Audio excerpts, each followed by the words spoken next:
பூட்டை தள்ளிட்டு அண்ணா அண்ணான்னு ஓடியாந்தான்.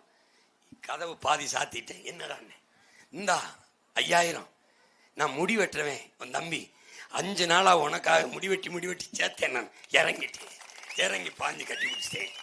எனக்கு கண்ணு கலங்கிருச்சு. நீ ஜெயிச்சுட்டு வந்துரு, எப்படியாவது ஜெயிச்சுட்டு வந்துரு. அன்னைக்கு நினைச்சேன், இவனுக்காவது இந்த நாட்டில் நம்ம முடிச்சுடி ஆகணும்னா. அவர்த்தேன் பனியெல்லாம் அழுக்கு, அப்படியே அழுக்கா இருக்கு, வேர்த்து வந்துடும். அண்ணா இந்த இந்த 50 ரூபா வச்சுக்க, நான் எலக்ட்ரீஷியன் இந்த இதான் இருக்க வச்சுக்கன்றான். அதுக்காவது நான் வென்றே தீரணும். என் பிள்ளைய நல்ல படிப்பு, பாதுகாப்பான வாழ்க்கை, என் ஆத்தாளப்பனுக்கு நல்ல மருத்துவம், குடிக்க என் தாய் தந்தருக்கு தண்ணி, பசி பஞ்சம் இல்லாத வாழ்க்கை. ஒன்றும் செய்வனா ஆத்தாளப்பேன். ஒரே ஒரு ஓட்டை என் மகனுக்கு விவசாய சின்னத்தில் ஓட்டு நிம்மதியாப்பாடு, நாட்டை என்ற கொடு. உனக்கு அதுக்கு பிறகு பிரச்சனை இருந்தால் என்னை கேளு. நான் பிரச்சனையை கேட்க வந்தவில்லை.